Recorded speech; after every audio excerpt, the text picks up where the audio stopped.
Ya, pemirsa, di tengah rencana penerapan tarif resiprokal, Amerika Serikat justru menjadi penyumbang terbesar surplus neraca perdagangan Indonesia dari sektor non-migas di periode Januari hingga Agustus 2025.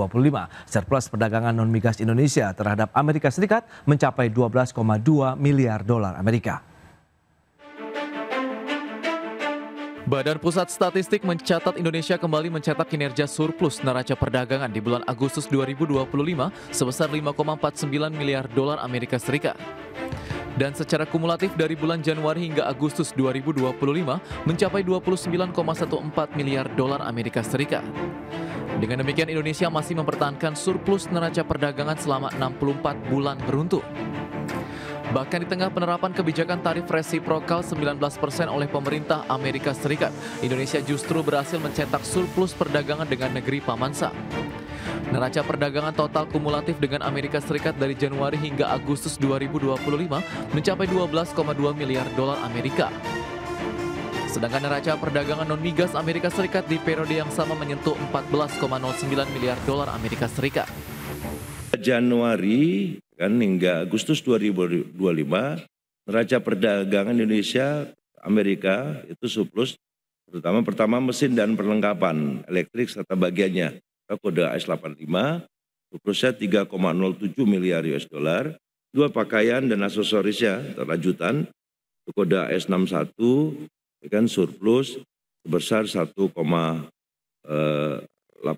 miliar. Terus ada komoditas alas kaki, kode HS64 ini surplus sebesar 1,82 miliar US dollar.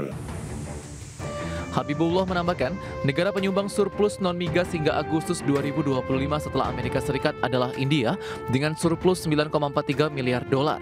Kemudian Filipina sebesar 5,84 juta dolar Amerika Serikat. Dari Jakarta, Raharjo Patmo, IDX Channel. Baik pemirsa, untuk membahas tema kita kali ini, Amerika Serikat sumbang surplus neraca perdagangan Indonesia. Kita sudah tersambung melalui Zoom bersama dengan Bapak Beni Sutrisno, Ketua Umum Gabungan Perusahaan Ekspor Indonesia. Kemudian sudah ada Bapak Wijayanto Samirin, Ekonom Universitas Paramadina. Langsung saja kita sapa nih. Halo Pak Beni, apa kabar Pak? Ya, masih di mute sepertinya Pak Beni. Baik Mas Pras, terima kasih. Baik, terima kasih juga atas waktu yang disempatkan. Pak Wija, apa kabar Pak? Baik, optimis.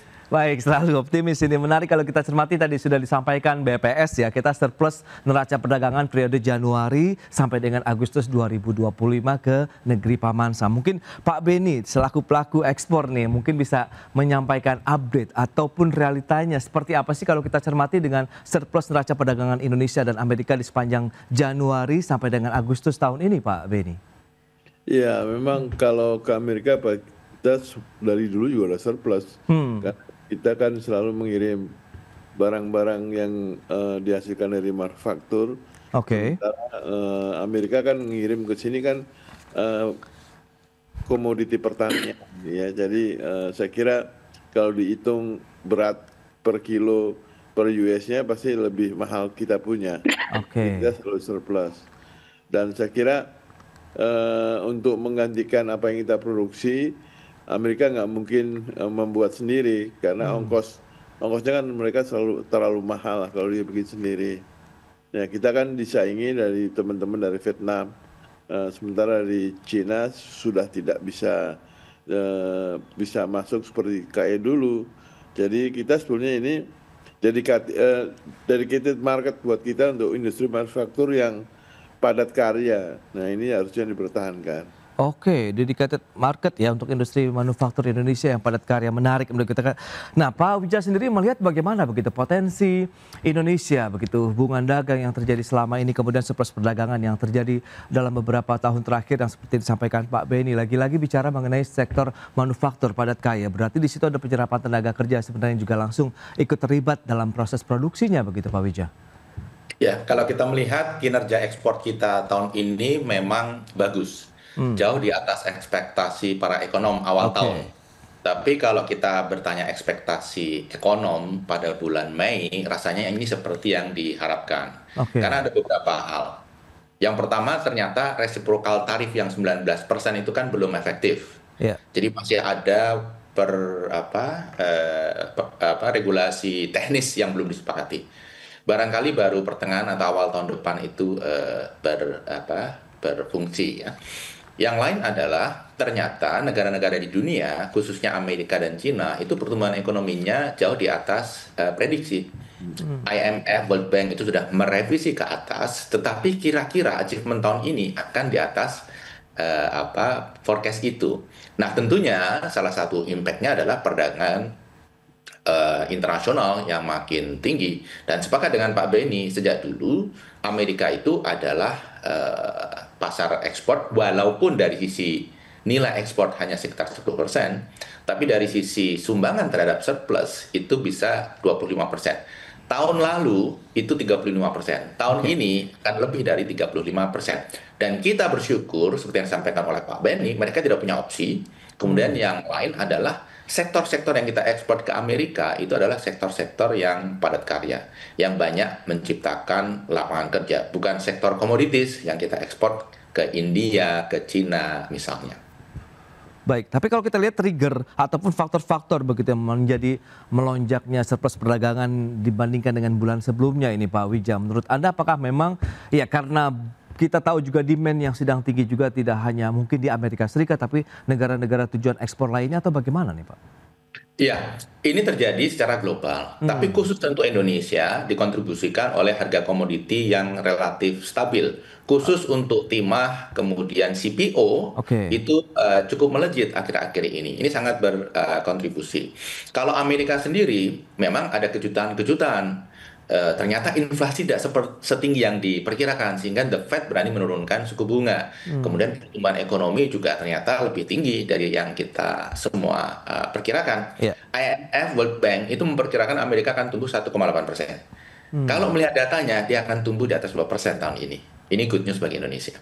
Baik. Nah, Pak Beni sendiri melihat bagaimana kalau eksportir melihat pangsa pasar di Amerika Serikat, meskipun Anda katakan ini adalah dedicated market juga untuk sektor manufaktur Indonesia yang padat karya. Tantangannya, potensinya, kansnya sendiri sebenarnya seberapa besar sih dan seberapa menarik begitu bagi eksportir Indonesia untuk masuk ke pasar Amerika?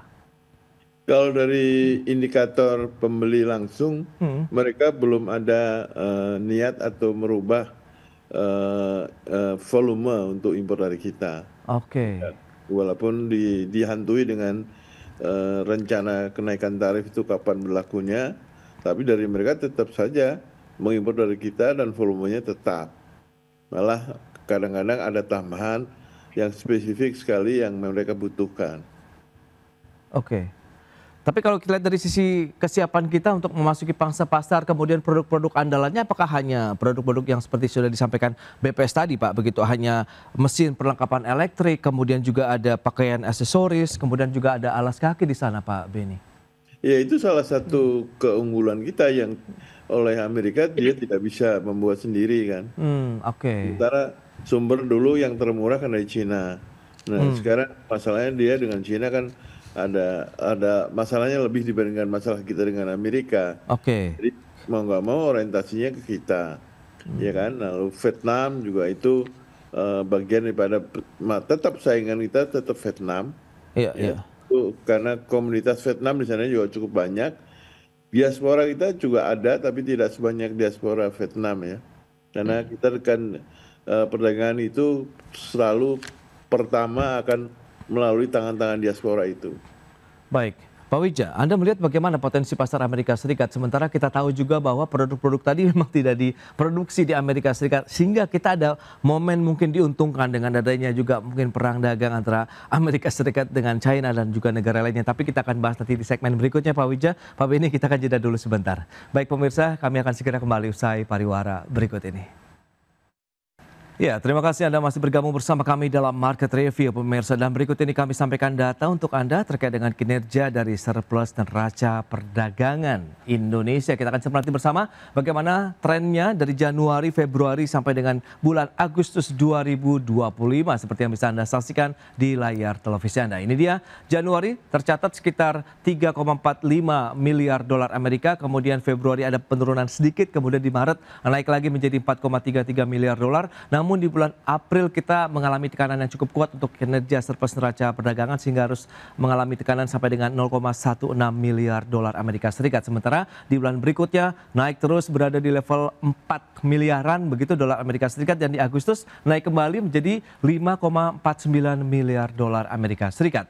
Baik, itu dia tren dari pergerakan surplus neraca perdagangan. Selanjutnya kita akan lihat bagaimana dengan sisi neraca perdagangan Amerika Serikat. Neraca perdagangan dengan Amerika Serikat kita lihat Januari sampai dengan Agustus ada kenaikan sekitar 3,04 miliar dolar Amerika Serikat, pemirsa. Kalau kita bandingkan dengan periode yang sama di tahun 2024 lalu sekitar 9,16 miliar. Sementara kita lihat di bulan Januari Agustus 2025 sekitar 12,2 miliar dolar Amerika Serikat. Dan selanjutnya kita akan cermati bersama bagaimana dengan neraca perdagangan non migas ini yang menjadi salah satu kontributor terbesar begitu ya ekspor Indonesia ke Amerika Serikat. Begitu ada kenaikan sekitar 3,32 miliar dolar Amerika Serikat dibandingkan dengan tahun 2024 lalu di 10,77 berbanding dengan 14,09 miliar dolar Amerika Serikat. Baik, berikutnya kita akan cermati dari sisi negara penyumbang surplus non migas. Ini juga dengan periode yang sama rentang Januari sampai dengan Agustus 2025. Ya, Amerika Serikat kita lihat neraca perdagangan kita memang surplus 14,09 miliar, di mana dari sisi ekspornya kita lihat mencapai 20,6 miliar dan sementara importasinya 6,51 miliar dolar Amerika Serikat. Dan kita bandingkan dengan India di posisi kedua, kita juga masih mengalami, kita lihat dari 12,59 kemudian impornya 3,12 miliar dolar Amerika, surplus 9,47 miliar. Di Filipina pun tidak jauh berbeda, 5,81 miliar dolar Amerika Serikat. Itu dia, ada 3 negara penyumbang utama dari surplus non migas Indonesia. Baik, itu dia beberapa data yang sudah kami sampaikan dan kita akan lanjutkan kembali perbincangan bersama dengan Bapak Beni Sutrisno, kemudian juga Bapak Wijayanto Samirin. Baik, Pak Wija, dengan beberapa data tadi yang sudah disampaikan, Anda melihat bagaimana dengan kans kemudian potensi eksportasi Indonesia? Trennya cenderung naik dan kita nih 64 bulan berturut-turut kita mengalami surplus neraca perdagangan secara keseluruhan begitu Pak Wija. Ya, dengan Amerika potensinya masih luar biasa. Walaupun bagi kita 35% surplus itu dikontribusikan oleh ekspor ke Amerika, tetapi kalau kita berbicara dari sisi value, ini kan masih kecil. Baru sekitar 10% total ekspor. Belum lagi kalau kita hitung nominalnya, nilai ekspor kita ke Amerika Serikat itu tidak seberapa dibanding ekspor Vietnam, dibanding ekspor Thailand, dibanding ekspor India.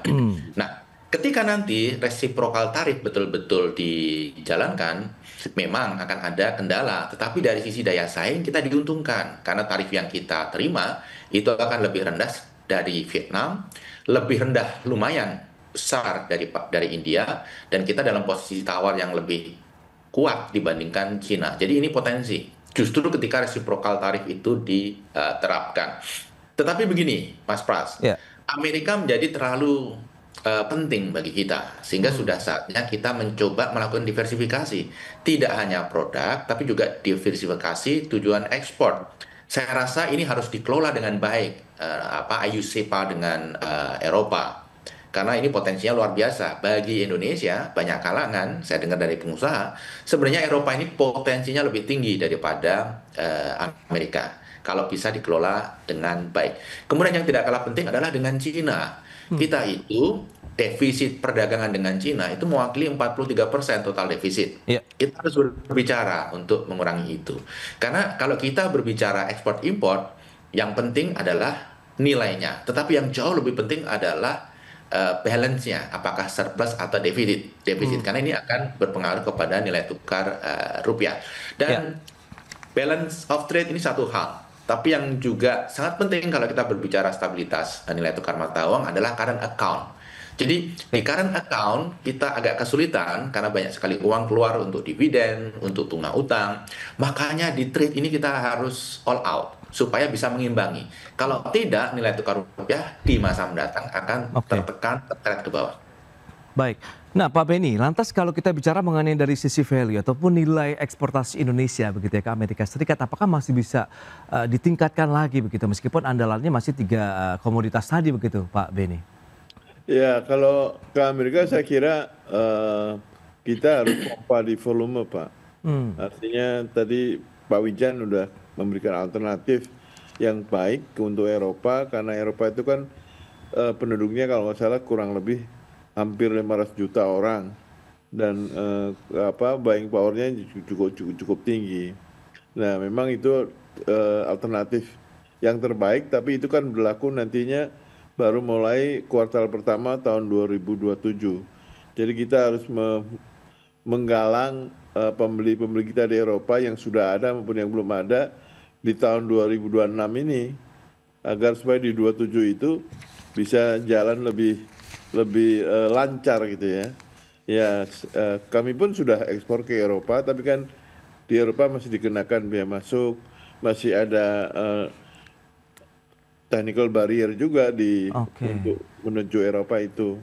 Nah, saya kira kalau dengan China itu kita kan nggak pernah surplus sekali, tapi selanjutnya kan minus terus. Cuma memang kita banyak impor juga dari China untuk bahan baku maupun bahan penolong. Sementara yang kita ekspor ke China kan sumber daya alam aja, Pak. Oke. Baik, tapi kalau melihat dengan beberapa tantangan tadi begitu, produk-produk ataupun komoditas lain kalau bicara mengenai oke lah di Eropa masih ada tantangan secara teknik begitu ya, ataupun kaitannya dengan mungkin deforestasi dan lain-lain. Tapi bagaimana dengan bangsa Amerika Serikat sendiri, Pak Beni? Apakah Anda melihat ada produk unggulan lain begitu yang bisa kita kejar untuk bisa ditingkatkan dari sisi volume sehingga nilai eksportasi ke Amerika Serikat kita juga ikut terangkat begitu, Pak Beni? Ya, kita belum pernah lakukan secara serius dan fokus untuk membuat ekspor rempah-rempah kita ke Amerika Serikat dalam konteks produk jadi yang langsung bisa di ready to use. Biasanya rempah-rempah kita ya raw materialnya aja. Nah, ini sebenarnya kesempatan kita menekuni istilah zaman sekarang hilirisasi dari rempah-rempah kita. Masih bisa. Itu masih bisa dan nggak ada bandingannya kan. Siapa yang punya merica di dunia ini? Kan nggak semua punya, ya kan? Siapa yang punya kayu manis seluruh dunia ini? Kan hanya certain country aja. Nah, di Amerika pasti nggak ada. Oke. Nah, itu dia strateginya dan tantangannya berikutnya seperti apa kalau memang tarif resiprokal ini jadi diterapkan begitu ya. Kita akan bahas lebih lanjut di segmen berikutnya. Kita akan jeda kembali sebentar Pak Wija dan juga Pak Beni, dan pemirsa tetaplah bersama kami. Baik, pemirsa, Anda masih menyaksikan Market Review dan kita lanjutkan kembali perbincangan bersama dengan Bapak Beni Sutrisno, Ketua Umum Gabungan Perusahaan Ekspor Indonesia, kemudian Bapak Wijayanto Samirin, Ekonom Universitas Paramadina. Baik, nah Pak Beni, kalau kita lihat dengan beberapa gebrakan baru misalnya begitu yang dilakukan oleh Presiden Trump, selain tarif resiprokal Indonesia yang sudah ditetapkan 90%, ada wacana kenaikan lagi tarif masuk untuk furniture, mebel, dan kerajinan ataupun produk-produk berbasis kayu sendiri, hampir mencapai 50% begitu. Pak Beni, apakah ini akhirnya menjadi tantangan lagi bagi Indonesia ke depannya? Kita selalu ditantang ya, tapi kita kan juga punya kemampuan untuk menghadapi tantangan itu. Saya kira kita belum menekuni, kita kan nggak semua produk kayu itu kita miliki. Kita juga kayu ada yang impor dari New Zealand, ada yang impor dari South Africa, dan tentu ada yang impor juga dari Amerika Latin. Nah, ini kan juga bisa diperbincangkan atau dirundingkan berapa persentase kandungan yang kalau produknya itu bukan Indonesia punya, apakah juga ada efeknya terhadap biaya masuknya untuk furniture itu.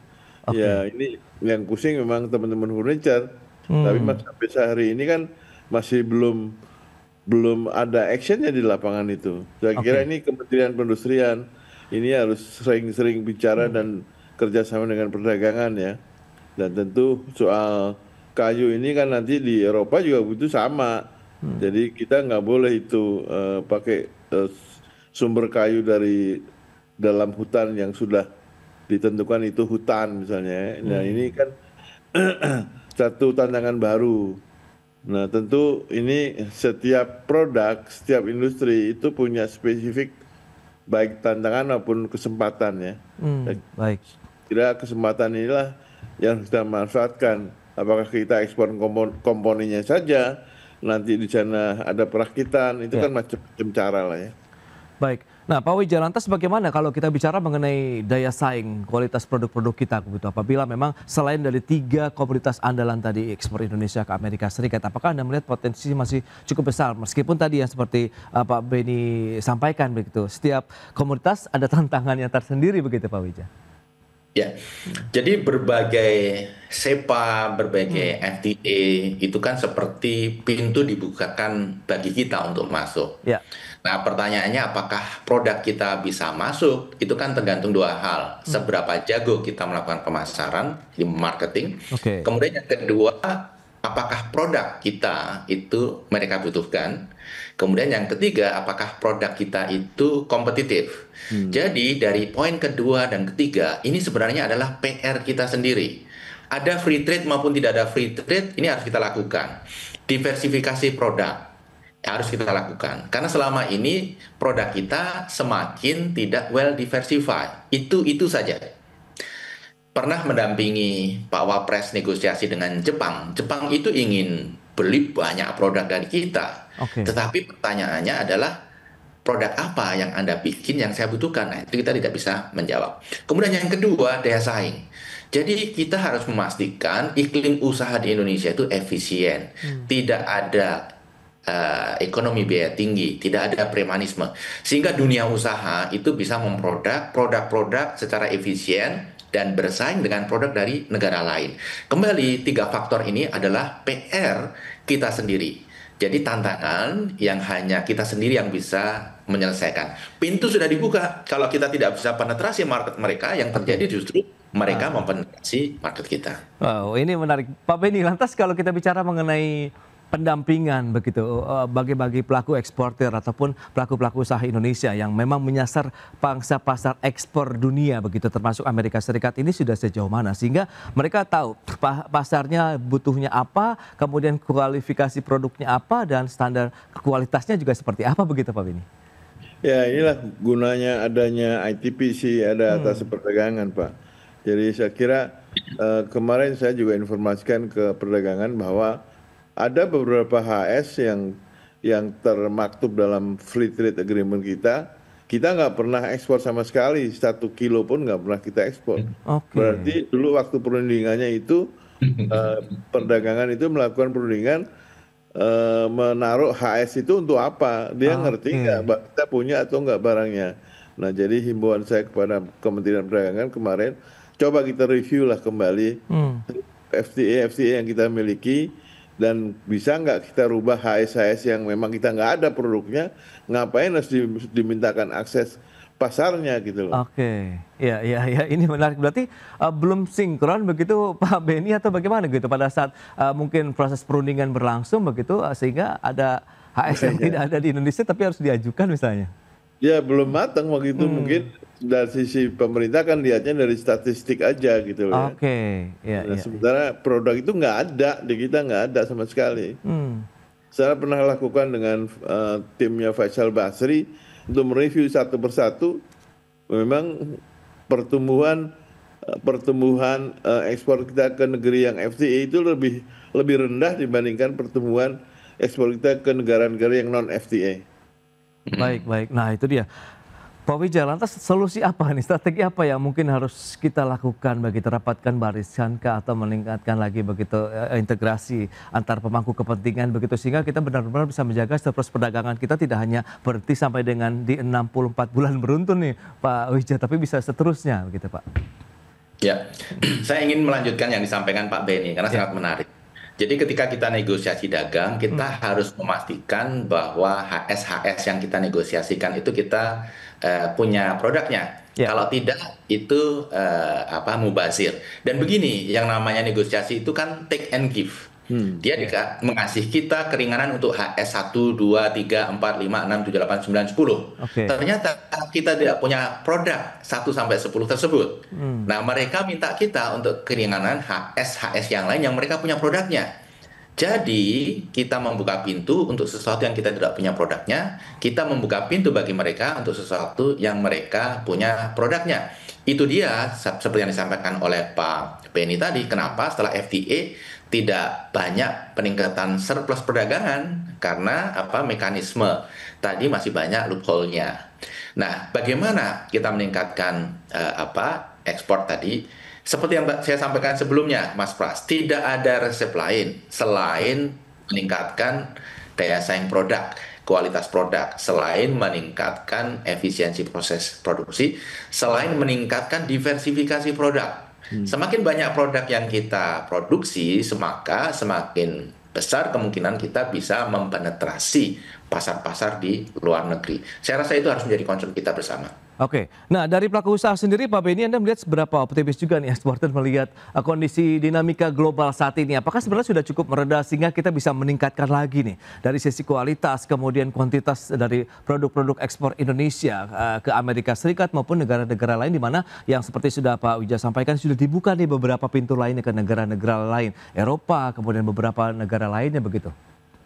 Ya, saya kira dunia kan isinya masih tetap manusia ya, artinya masih membutuhkan kebutuhan manusia itu sendiri. Oke. Kita lah yang harus bisa mengisi kebutuhan-kebutuhan itu. Cuma tadi saya setuju dengan Pak Wijan, karena kita juga di dalam negeri kalau ukuran dari para ekonom kan mengenai ICOR. ICOR kita ini masih cukup tinggi di atas 6 sekian ya Pak Wijan. Kalau kita bisa turunkan jadi 4 aja, itu kita akan kompetitif. Nah, kontribusi untuk menurunkan ICOR ini banyak, ya kan, dari sisi lembaga keuangan, dari sisi aturan kementerian, aturan daerah. Nah ini kalau kita memang mau menjadi surplus forever, bukan hanya bulanan, ya kan, harus berani menurunkan ICOR itu. Nah kita harus percaya bahwa pemerintahan sekarang memang niatnya harus kompetitif lah, karena yang dikasih makan cukup banyak ya, 280 juta orang. Dia butuh makan dan sebelum makan dia butuh kerja, Pak. Nah ini kerja inilah harus jadi ukuran, patokan bahwa pemerintah ini berhasil enggaknya, yaitu memberikan lapangan kerja. Karena dari kerja itu maka dia bisa makan. Nah, jadi saya kira ini perjuangan kita bersama, kita nggak mungkin sendirian. Baik dari akademisi, pengusaha maupun pemerintahan memang harus menyatu. Karena kita pun juga di pengusaha itu kan juga nggak sendirian. Ada angin segar 200 triliun dari Pak Purbaya, tapi apakah 200 triliun itu aksesibilitasnya itu masih seperti dulu atau ada hal yang baru? Nah, kreativitas pembiayaan juga harus mulai ditinjau kembali karena perdagangan itu selalu kreatif. Oke, baik, itu dia untuk dari sisi pembiayaan begitu ya, masih butuh dukungan fleksibilitas lah mereka bisa mendapatkan dengan persyaratan-persyaratan yang mungkin tidak terlalu ribet atau jelimet begitu ya, sehingga menguntungkan juga bagi ekspor di Indonesia. Baik Pak Beni dan juga Pak Wija, terima kasih banyak ini atas informasi, update dan juga insight yang sudah disampaikan kepada pemirsa pada hari ini Pak. Selamat melanjutkan aktivitas Anda kembali, sampai berjumpa kembali dan salam sehat. Terima kasih Pak Wija, Pak Beni. Terima kasih Mas. Terima kasih Mas. Ya, terima kasih Anda masih bergabung bersama kami dalam Market Review pemirsa. Dan berikut ini kami sampaikan data untuk Anda terkait dengan kinerja dari surplus neraca perdagangan Indonesia. Kita akan cermati bersama bagaimana trennya dari Januari, Februari sampai dengan bulan Agustus 2025 seperti yang bisa Anda saksikan di layar televisi Anda. Ini dia Januari tercatat sekitar 3,45 miliar dolar Amerika, kemudian Februari ada penurunan sedikit, kemudian di Maret naik lagi menjadi 4,33 miliar dolar. Namun di bulan April kita mengalami tekanan yang cukup kuat untuk kinerja surplus neraca perdagangan sehingga harus mengalami tekanan sampai dengan 0,16 miliar dolar Amerika Serikat. Sementara di bulan berikutnya naik terus berada di level 4 miliaran begitu dolar Amerika Serikat, dan di Agustus naik kembali menjadi 5,49 miliar dolar Amerika Serikat. Baik, itu dia tren dari pergerakan surplus neraca perdagangan. Selanjutnya kita akan lihat bagaimana dengan sisi neraca perdagangan Amerika Serikat. Neraca perdagangan dengan Amerika Serikat kita lihat Januari sampai dengan Agustus ada kenaikan sekitar 3,04 miliar dolar Amerika Serikat pemirsa. Kalau kita bandingkan dengan periode yang sama di tahun 2024 lalu sekitar 9,16 miliar. Sementara kita lihat di bulan Januari Agustus 2025 sekitar 12,2 miliar dolar Amerika Serikat. Dan selanjutnya kita akan cermati bersama bagaimana dengan neraca perdagangan non migas ini yang menjadi salah satu kontributor terbesar begitu ya ekspor Indonesia ke Amerika Serikat. Begitu ada kenaikan sekitar 3,32 miliar dolar Amerika Serikat dibandingkan dengan tahun 2024 lalu di 10,77 berbanding dengan 14,09 miliar dolar Amerika Serikat. Baik, Berikutnya kita akan cermati dari sisi negara penyumbang surplus non migas. Ini juga dengan periode yang sama rentang Januari sampai dengan Agustus 2025. Ya, Amerika Serikat kita lihat neraca perdagangan kita memang surplus 14,09 miliar, di mana dari sisi ekspornya kita lihat mencapai 20,6 miliar dan sementara importasinya 6,51 miliar dolar Amerika Serikat. Dan kita bandingkan dengan India di posisi kedua, kita juga masih mengalami, kita lihat dari 12,59, kemudian impornya 3,12 miliar dolar Amerika, surplus 9,47 miliar. Di Filipina pun tidak jauh berbeda, 5,81 miliar dolar Amerika Serikat. Itu dia, ada 3 negara penyumbang utama dari surplus non migas Indonesia. Baik, itu dia beberapa data yang sudah kami sampaikan dan kita akan lanjutkan kembali perbincangan bersama dengan Bapak Beni Sutrisno, kemudian juga Bapak Wijayanto Samirin. Baik, Pak Wija, dengan beberapa data tadi yang sudah disampaikan, Anda melihat bagaimana dengan kans kemudian potensi eksportasi Indonesia? Trennya cenderung naik dan kita nih 64 bulan berturut-turut kita mengalami surplus neraca perdagangan secara keseluruhan, begitu Pak Wija? Ya, dengan Amerika potensinya masih luar biasa. Walaupun bagi kita 35% surplus itu dikontribusikan oleh ekspor ke Amerika, tetapi kalau kita berbicara dari sisi value, ini kan masih kecil. Baru sekitar 10% total ekspor. Belum lagi kalau kita hitung nominalnya, nilai ekspor kita ke Amerika Serikat itu tidak seberapa dibanding ekspor Vietnam, dibanding ekspor Thailand, dibanding ekspor India. Nah, ketika nanti resiprokal tarif betul-betul dijalankan, memang akan ada kendala, tetapi dari sisi daya saing kita diuntungkan karena tarif yang kita terima itu akan lebih rendah dari Vietnam, lebih rendah lumayan besar dari India, dan kita dalam posisi tawar yang lebih kuat dibandingkan Cina. Jadi ini potensi justru ketika resiprokal tarif itu diterapkan. Tetapi begini, Mas Pras, Amerika menjadi terlalu penting bagi kita, sehingga sudah saatnya kita mencoba melakukan diversifikasi, tidak hanya produk tapi juga diversifikasi tujuan ekspor. Saya rasa ini harus dikelola dengan baik, IUCPA dengan Eropa, karena ini potensinya luar biasa bagi Indonesia. Banyak kalangan saya dengar dari pengusaha, sebenarnya Eropa ini potensinya lebih tinggi daripada Amerika kalau bisa dikelola dengan baik. Kemudian yang tidak kalah penting adalah dengan Cina. Kita itu defisit perdagangan dengan Cina itu mewakili 43% total defisit. Kita harus berbicara untuk mengurangi itu. Karena kalau kita berbicara ekspor impor, yang penting adalah nilainya. Tetapi yang jauh lebih penting adalah balance-nya, apakah surplus atau defisit. Karena ini akan berpengaruh kepada nilai tukar rupiah. Dan balance of trade ini satu hal. Tapi yang juga sangat penting kalau kita berbicara stabilitas nilai tukar mata uang adalah current account. Jadi di current account kita agak kesulitan karena banyak sekali uang keluar untuk dividen, untuk bunga utang. Makanya di trade ini kita harus all out supaya bisa mengimbangi. Kalau tidak, nilai tukar rupiah di masa mendatang akan tertekan, terseret ke bawah. Baik. Nah, Pak Beni, lantas kalau kita bicara mengenai dari sisi value ataupun nilai eksportasi Indonesia begitu ya ke Amerika Serikat, apakah masih bisa ditingkatkan lagi begitu meskipun andalannya masih 3 komoditas tadi begitu, Pak Beni? Ya, kalau ke Amerika saya kira kita harus pompa di volume, Pak. Artinya tadi Pak Wijan udah memberikan alternatif yang baik untuk Eropa, karena Eropa itu kan penduduknya kalau nggak salah kurang lebih hampir 500 juta orang, dan buying powernya cukup tinggi. Nah, memang itu alternatif yang terbaik, tapi itu kan berlaku nantinya baru mulai kuartal pertama tahun 2027. Jadi kita harus menggalang pembeli-pembeli kita di Eropa yang sudah ada maupun yang belum ada di tahun 2026 ini, agar supaya di 27 itu bisa jalan lebih lancar gitu ya. Ya, kami pun sudah ekspor ke Eropa, tapi kan di Eropa masih dikenakan biaya masuk, masih ada technical barrier juga untuk menuju Eropa itu. Nah, saya kira kalau dengan China itu kita kan nggak pernah surplus sekali, tapi selanjutnya kan minus terus.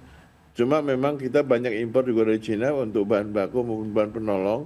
Sementara yang kita ekspor ke China kan sumber daya alam aja, Pak. Baik, tapi kalau melihat dengan beberapa tantangan tadi begitu, produk-produk ataupun komoditas lain kalau bicara mengenai oke lah di Eropa masih ada tantangan secara teknik begitu ya, ataupun kaitannya dengan mungkin deforestasi dan lain-lain. Tapi bagaimana dengan bangsa Amerika Serikat sendiri Pak Beni? Apakah Anda melihat ada produk unggulan lain begitu yang bisa kita kejar untuk bisa ditingkatkan dari sisi volume sehingga nilai eksportasi ke Amerika Serikat kita juga ikut terangkat begitu Pak Beni? Ya, kita belum pernah lakukan secara serius dan fokus untuk membuat ekspor rempah-rempah kita ke Amerika Serikat dalam konteks produk jadi yang langsung bisa di ready to use. Oke.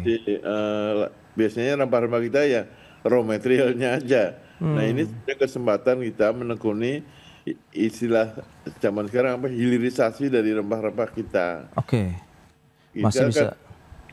Itu masih bisa dan nggak ada bandingannya kan. Siapa yang punya merica di dunia ini? Kan nggak semua punya, ya kan? Siapa yang punya kayu manis seluruh dunia ini? Kan hanya certain country aja. Nah, di Amerika pasti nggak ada. Oke. Nah, itu dia strateginya dan tantangannya berikutnya seperti apa kalau memang tarif resiprokal ini jadi diterapkan begitu ya. Kita akan bahas lebih lanjut di segmen berikutnya. Kita akan jeda kembali sebentar Pak Wija dan juga Pak Beni, dan pemirsa tetaplah bersama kami.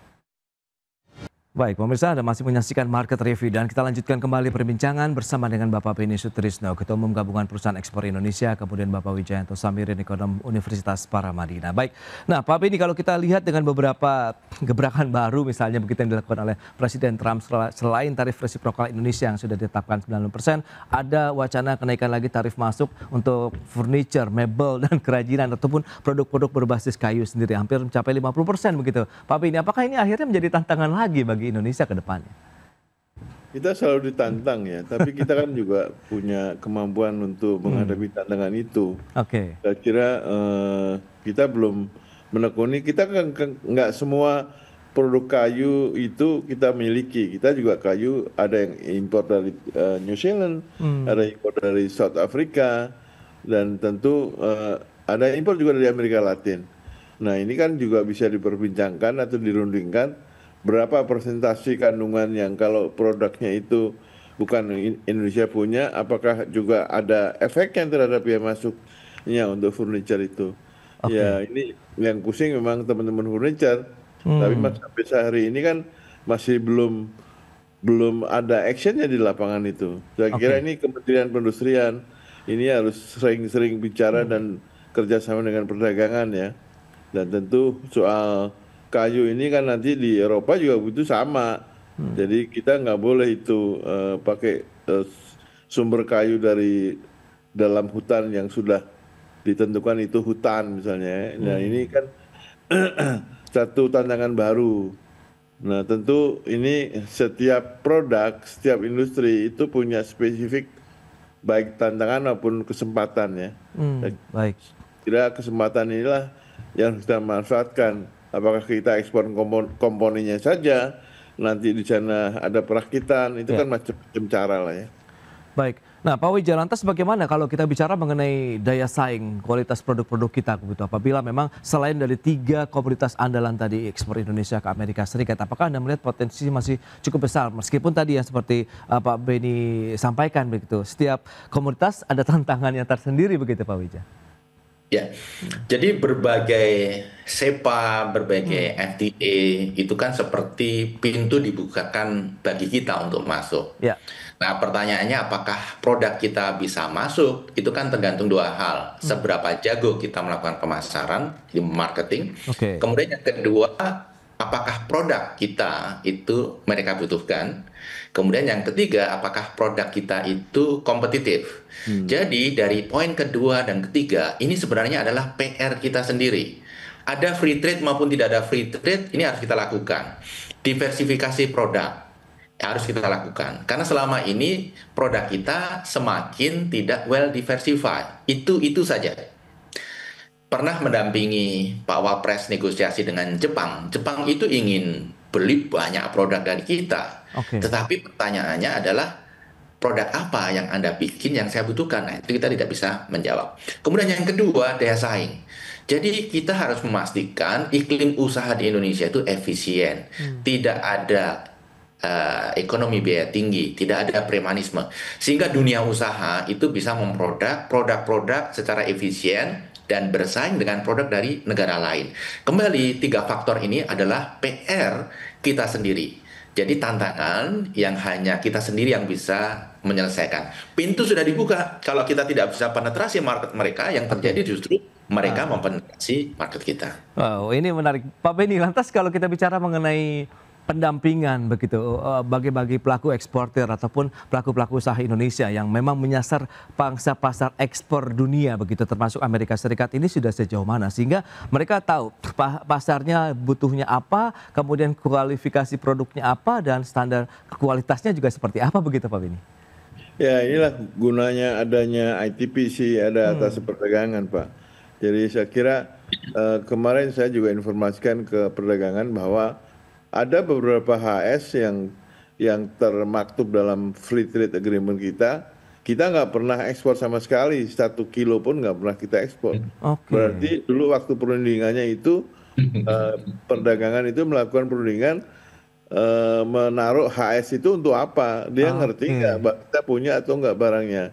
Nah, jadi himbauan saya kepada Kementerian Perdagangan kemarin, coba kita review lah kembali FTA yang kita miliki, dan bisa nggak kita rubah HS yang memang kita nggak ada produknya, ngapain harus dimintakan akses pasarnya gitu loh. Oke, ya ini menarik. Berarti belum sinkron begitu Pak Benny atau bagaimana gitu pada saat mungkin proses perundingan berlangsung begitu sehingga ada HS yang tidak ada di Indonesia tapi harus diajukan misalnya? Ya belum matang waktu itu, mungkin dari sisi pemerintah kan lihatnya dari statistik aja gitu loh. Oke, ya. Sementara produk itu nggak ada, di kita nggak ada sama sekali. Saya pernah lakukan dengan timnya Faisal Basri untuk mereview satu persatu. Memang pertumbuhan ekspor kita ke negeri yang FTA itu lebih rendah dibandingkan pertumbuhan ekspor kita ke negara-negara yang non FTA. Baik. Nah itu dia. Pak Wijaya, lantas solusi apa nih, strategi apa yang mungkin harus kita lakukan bagi terapatkan barisan atau meningkatkan lagi begitu integrasi antar pemangku kepentingan begitu sehingga kita benar-benar bisa menjaga surplus perdagangan kita tidak hanya berhenti sampai dengan di 64 bulan beruntun nih Pak Wijaya, tapi bisa seterusnya begitu Pak. Ya, saya ingin melanjutkan yang disampaikan Pak Benny karena sangat menarik. Jadi ketika kita negosiasi dagang, kita harus memastikan bahwa HS yang kita negosiasikan itu kita punya produknya. Kalau tidak, itu mubazir. Dan begini, yang namanya negosiasi itu kan take and give. Dia mengasih kita keringanan untuk HS 1, 2, 3, 4, 5, 6, 7, 8, 9, 10. Ternyata kita tidak punya produk 1 sampai 10 tersebut. Nah, mereka minta kita untuk keringanan HS yang lain yang mereka punya produknya. Jadi kita membuka pintu untuk sesuatu yang kita tidak punya produknya, kita membuka pintu bagi mereka untuk sesuatu yang mereka punya produknya. Itu dia seperti yang disampaikan oleh Pak Benny tadi, kenapa setelah FTA tidak banyak peningkatan surplus perdagangan karena mekanisme tadi masih banyak loophole-nya. Nah, bagaimana kita meningkatkan ekspor tadi? Seperti yang saya sampaikan sebelumnya, Mas Pras, tidak ada resep lain selain meningkatkan daya saing produk, kualitas produk, selain meningkatkan efisiensi proses produksi, selain meningkatkan diversifikasi produk. Semakin banyak produk yang kita produksi, maka semakin besar kemungkinan kita bisa mempenetrasi pasar-pasar di luar negeri. Saya rasa itu harus menjadi concern kita bersama. Oke, nah dari pelaku usaha sendiri Pak Benny, Anda melihat seberapa optimis juga nih eksportir melihat kondisi dinamika global saat ini? Apakah sebenarnya sudah cukup mereda sehingga kita bisa meningkatkan lagi nih dari sisi kualitas kemudian kuantitas dari produk-produk ekspor Indonesia ke Amerika Serikat maupun negara-negara lain di mana yang seperti sudah Pak Wijaya sampaikan sudah dibuka nih beberapa pintu lainnya ke negara-negara lain, Eropa kemudian beberapa negara lainnya begitu? Ya, saya kira dunia kan isinya masih tetap manusia ya, artinya masih membutuhkan kebutuhan manusia itu sendiri. Kita lah yang harus bisa mengisi kebutuhan-kebutuhan itu. Cuma tadi saya setuju dengan Pak Wijan, karena kita juga di dalam negeri kalau ukuran dari para ekonom kan mengenai ICOR. ICOR kita ini masih cukup tinggi di atas 6 6 sekian ya Pak Wijan. Kalau kita bisa turunkan jadi 4 aja, itu kita akan kompetitif. Nah, kontribusi untuk menurunkan ICOR ini banyak, ya kan, dari sisi lembaga keuangan, dari sisi aturan kementerian, aturan daerah. Nah ini kalau kita memang mau menjadi surplus forever, bukan hanya bulanan, ya kan, harus berani menurunkan ICOR itu. Nah kita harus percaya bahwa pemerintahan sekarang memang niatnya harus kompetitif lah. Karena yang dikasih makan cukup banyak ya, 280 juta orang, dia butuh makan dan sebelum makan dia butuh kerja Pak. Nah ini kerja inilah harus jadi ukuran, patokan bahwa pemerintah ini berhasil enggaknya, yaitu memberikan lapangan kerja. Karena dari kerja itu maka dia bisa makan. Nah, jadi saya kira ini perjuangan kita bersama, kita nggak mungkin sendirian. Baik dari akademisi, pengusaha maupun pemerintahan memang harus menyatu, karena kita pun juga di pengusaha itu kan juga nggak sendirian. Ada angin segar 200 triliun dari Pak Purbaya, tapi apakah 200 triliun itu aksesibilitasnya itu masih seperti dulu atau ada hal yang baru?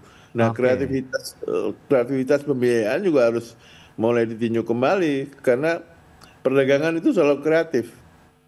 Oke, baik, itu dia untuk dari sisi pembiayaan begitu ya, masih butuh dukungan fleksibilitas lah, mereka bisa mendapatkan dengan persyaratan-persyaratan yang mungkin tidak terlalu ribet atau jelimet begitu ya, sehingga menguntungkan juga bagi ekspor di Indonesia. Baik Pak Beni dan Pak Wija, terima kasih banyak ini atas informasi, update dan juga insight yang sudah disampaikan kepada pemirsa pada hari ini Pak. Selamat melanjutkan aktivitas Anda kembali, sampai berjumpa kembali dan salam sehat. Terima kasih Pak Wija, Pak Beni. Terima kasih Pras, terima kasih Mas. Ya, pemirsa, pemerintah akan memberikan stimulus diskon tarif tiket moda transportasi kereta api, kapal laut, dan juga pesawat terbang pada libur Natal dan Tahun Baru 2026. Diskon tarif yang diberikan bervariasi, mulai dari 20% sampai dengan 30%. Pemerintah memastikan akan memberikan diskon tarif sejumlah moda transportasi selama periode Natal dan Tahun Baru 2026. Dalam keterangannya, Menteri Koordinator Bidang Perekonomian Erlangga Hartarto menyebut diskon tarif tiket yang akan diberikan pemerintah diantaranya pada moda transportasi kereta api sebesar 30% yang berlaku 22 Desember hingga 10 Januari 2026. Pemerintah berharap diskon tarif kereta api tersebut bisa dimanfaatkan 1,5 juta penumpang. Untuk moda transportasi pesawat, pemerintah akan memberikan diskon harga after dan fuel charge pada maskapai penerbangan yang diperkirakan dapat menurunkan tiket penerbangan pada periode Natal dan Tahun Baru sebesar 12 hingga 14%. Pemerintah menargetkan akan ada 36 juta penumpang yang akan memanfaatkan diskon tiket pesawat tersebut. Untuk pesawat udara diberikan diskon pembelian 22 Oktober sampai 10 Januari. Dan juga untuk penerbangannya pada tanggal 22 sampai dengan 10 Januari targetnya 36 juta penumpang. Nah, PPN-nya ditanggung pemerintah dengan diskon fuel charge dan harga aftur. Nanti akan ada penurunan tiket antara 12 sampai dengan 14%. Sementara untuk angkutan laut yang menggunakan kapal Pelni, pemerintah memberikan diskon sebesar 20% dan pemberian diskon jasa pelabuhan pada ASDP yang berlaku pada 22 Desember hingga 10 Januari 2026. Jakarta, Riki Anwar di IDX Channel. Ya, pemirsa, untuk membahas tema kita kali ini, efektivitas diskon tarif transportasi di saat daya beli melemah, kita sudah tersambung melalui Zoom bersama dengan Ibu Pauline Suharno, Ketua Umum Asosiasi Travel Agent Indonesia Astindo, kemudian juga sudah bergabung Pak Joko Setiawarno, pengamat transportasi Unika Sugiya Pranata. Langsung saja kita sapa ini. Ya, halo Bu Pauline, apa kabar? Hai Mas Pras, kabar baik, apa kabar? Kabar baik juga, terima kasih atas waktu yang disempatkan Bu Pauline. Pak Joko, apa kabar Pak? Alhamdulillah sehat. Baik. Sehat selalu ya. Terima kasih. Selamat malam.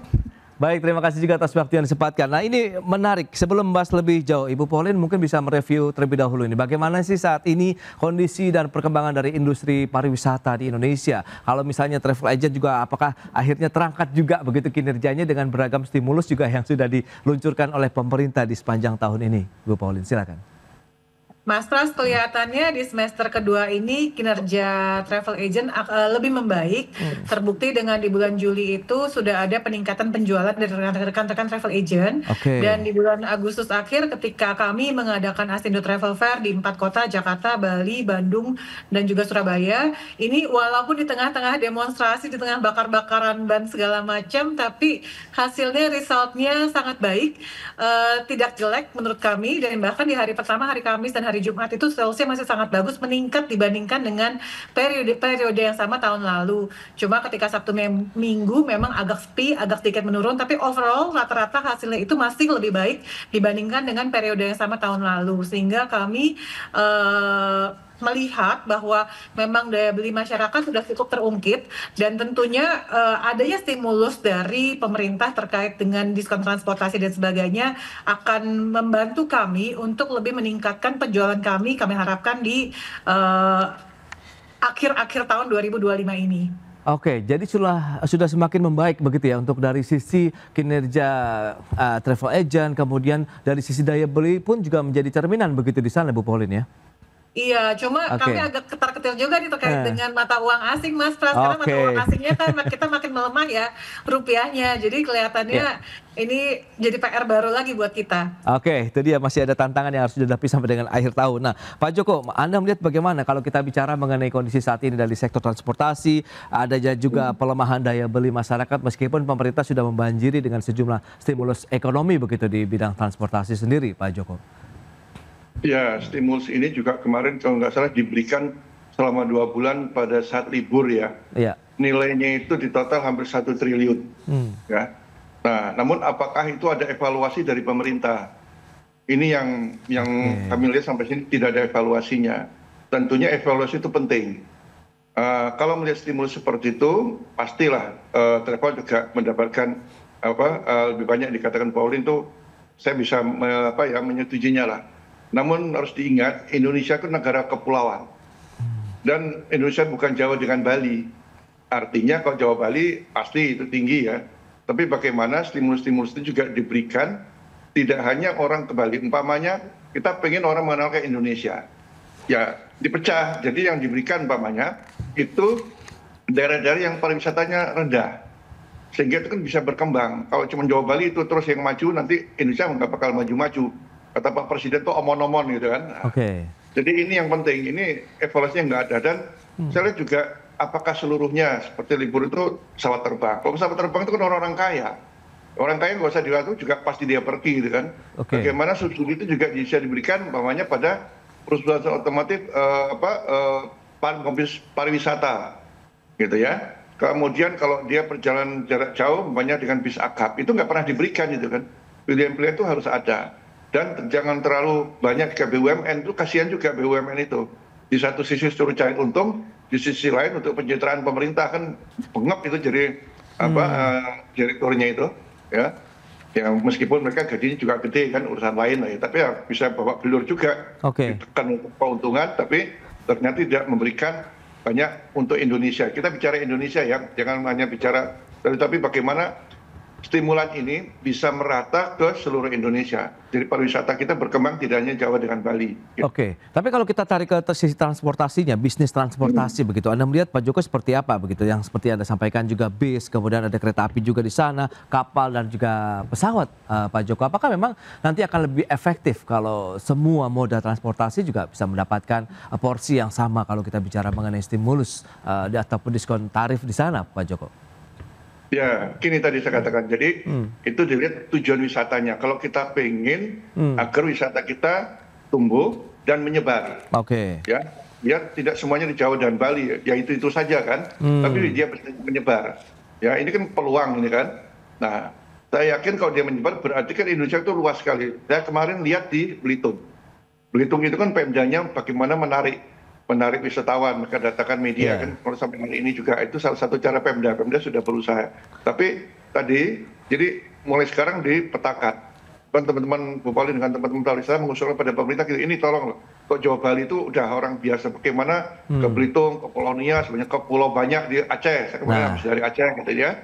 ke timur, ke Tobi dan sebagainya. Gitu. Oke, Pak Joko, ini menarik, nanti kita akan bahas dengan domainnya Bu Paul ini, bisa meningkatkan nanti tidak sih dengan stimulus yang sudah disampaikan ini, tidak hanya Jawa Bali saja yang menjadi primadona. Kita bahas nanti di segmen berikutnya, kita akan jeda sebentar Bu Pauline dan juga Pak Joko. Dan pemirsa, kami akan segera kembali usai pariwara berikut ini.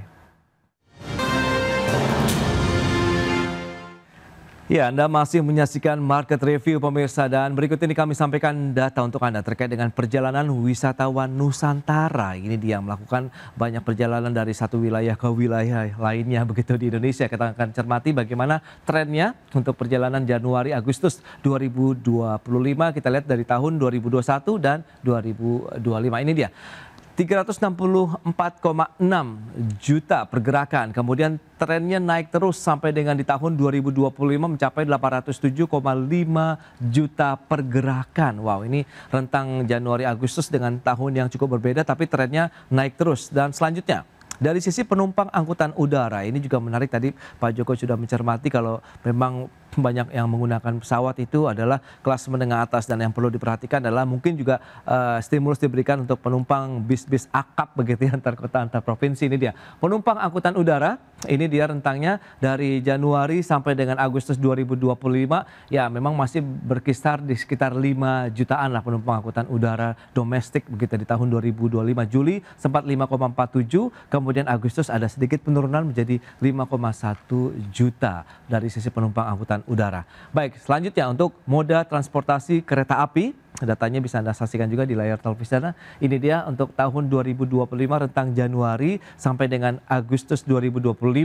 Baik, dari 43, 42, 40 di bulan Maret, kemudian April, Mei, Juni ini cenderung sudah mulai ada kenaikan sampai dengan bulan Juli 50,11 juta penumpang kereta api di Indonesia. Tapi di bulan Agustus ada sedikit penurunan menjadi 45,58 juta penumpang untuk moda transportasi kereta api. Baik, kita lanjutkan kembali perbincangan bersama dengan Ibu Pauline, kemudian juga Bapak Joko Setiawarno. Baik, dengan beberapa data tadi yang sudah disampaikan, nah ini dia Bu Pauline, lantas bagaimana nih peran Astindo, kemudian bagaimana dengan keterlibatan pemerintah daerah begitu untuk bisa meningkatkan lokasi wisata domestik begitu yang menjadi unggulan. Jadi tidak hanya fokus, kalau Pak Joko tadi harapkan tidak hanya Jawa, Bali begitu. Bu Pauline, silakan. Iya Mas Pras, saya sepakat dengan yang dikatakan Pak Joko tadi ya, karena pada intinya kan ketika pemerintah memberikan stimulus untuk moda transportasi, harapannya kan ini akan berimbas kepada ekosistem pariwisata itu sendiri. Jadi ketika masyarakat sudah melakukan perjalanan ke Belitung, ke Nias, ke Sumba, ke Bali, ke Jogja, kemanapun juga, itu akan berdampak terhadap ekonomi setempat, ekonomi lokal setempat. Nah, yang kami bayangkan adalah bagaimana travel agent ini di daerah-daerah juga bisa memanfaatkan stimulus ekonomi yang sudah diberikan oleh pemerintah. Tapi kenyataannya kan ketika mereka sudah melakukan perjalanan ke daerah, contoh misalkan kita sudah dapat diskon nih tiket dari Jakarta ke Bali. Nyampe di Bali, apakah mereka menggunakan jasa travel agent lokal atau hotel-hotel legal yang membayar pajak? Karena kan dari teman-teman hotel juga masih bilang bahwa tingkat hunian hotel itu masih drop, masih belum meningkat. Untuk tahun ini tuh belum ada peningkatan sama sekali. Nah, bagaimana supaya pemerintah pun juga mendorong tidak hanya stimulus ekonomi terhadap moda transportasi saja yang diberikan, tapi juga mendorong masyarakat untuk menggunakan jasa dari pelaku pariwisata yang legal, bukan tinggal di villa-villa yang tidak bayar pajak, bukan tinggal di Airbnb atau apapun itu yang memang ilegal, dan juga tentunya bagaimana masyarakat bisa lebih memanfaatkan jasa dari travel agent setempat. Karena ketika mereka menggunakan jasa travel agent, yang pastinya akan diuntungkan adalah juga pengusaha transport tadi seperti Pak Joko bilang, yang pemilik-pemilik car rental itu akan diuntungkan, lalu pemandu wisata lokal, supir, toko souvenir, restoran itu sudah pasti akan mendapatkan manfaat dari stimulus ini. Nah, sebetulnya kami mengapresiasi langkah yang sudah dilakukan oleh pemerintah untuk pemberian stimulus, tapi alangkah lebih baiknya lagi jika ditambah dengan benefit tambahan atau benefit tambahan yang bisa diberikan untuk pelaku pariwisata. Sebagai contoh misalkan buy two get one free hotel, stay 2 malam tambah dapat ekstra 1 malam gratis. Nah, mungkin itu juga akan lebih mendorong supaya masyarakat ini bisa tinggal di hotel legal yang betul-betul bayar pajak, memberikan benefit benefit untuk pemerintah daerah dan juga pemerintah pusat. Lalu misalkan juga ada untuk teman-teman pengelola taman rekreasi, karena mereka ini juga kan sekarang merasa mereka itu betul-betul kekurangan turis. Mereka ini merasa tingkat kunjungannya itu menurun di tahun ini. Nah, itu kan juga karena penurunan daya beli, sehingga masyarakat pun lebih memilih untuk pergi ke taman gratisan gitu, atau mungkin taman-taman yang dikelola oleh pemerintah dengan tiket masuk yang relatif lebih murah. Sementara kalau taman-taman yang dikelola, taman-taman atau rekreasi keluarga yang dikelola oleh swasta, memang harga tiket masuknya kan akan lebih mahal dibandingkan dengan taman-taman nasional yang dikelola oleh pemerintah. Nah, bagaimana ada tambahan benefit untuk pengusaha-pengusaha pariwisata sehingga masyarakat didorong untuk menggunakan jasa-jasa dari pengusaha swasta.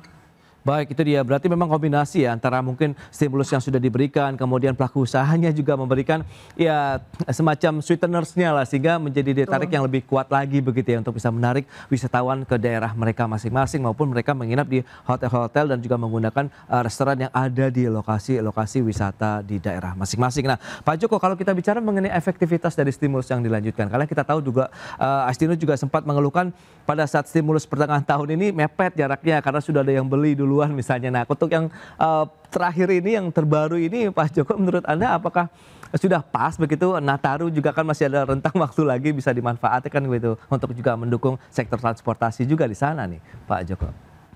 Ya, ini memang dengan daya beli lemah ini tentunya orang untuk akhir tahun mungkin berpikir juga ya, tapi dengan ada stimulus ini berharap ada penambahan pergerakan mobilitas lah. Tapi tentunya bukan hanya mobilitas orang dengan tadi kendaraan utama, bagaimana ketika sampai daerah tujuan dia bisa menikmati juga travel agent-nya, mobil-mobil travel yang ada di daerah. Tapi tentunya saya setuju tadi disebut Bu Pauline bahwa itu yang legal. Banyak juga yang tidak legal gitu kan ya. Nah, itu juga harus tumbuh. Artinya itu yang belum diberikan ini kan baru point to point, tapi yang kecil-kecil itu belum masukkan seperti itu. Dan juga termasuk begini, kan ada juga orang yang bepergian itu tidak menggunakan, tapi dia menggunakan bis-bis akap. Sekarang bis-bis akap kita kan juga cukup bagus-bagus kan, itu belum tersentuh bis seperti itu gitu kan. Mungkin kerjasama dengan Organda atau perusahaan-perusahaan yang cukup bagus itu juga bisa diberikan diskon buat mereka, karena sekarang dengan jalan tol ini sudah terhubung, katakanlah di Jawa, sebagian di Sumatera, ini jenis bisnya juga bagus-bagus dan cukup nyaman. Itu juga sebenarnya bagian dari promosi pariwisata juga bisa diberikan ya. Dan juga sekalian untuk bis-bis pariwisata umpamanya. Karena bis pariwisata ini sebagian besar itu kalau nggak salah 65% itu mereka kalau nggak salah itu belum mengurus izin itu loh. Nah, dengan ada seperti ini peluang ini akan kami beri insentif buat mereka, tapi izinnya tolong diurus karena kita bicara keselamatan. Nah, ini kan berapa peluangnya harus dimainkan. Jadi Kementerian Perekonomian juga bicara dengan Kementerian Perhubungan bagaimana korelasinya ya ke depan dalam rangka juga untuk mengembangkan bis pariwisata, kemudian menjaga keselamatan juga gitu.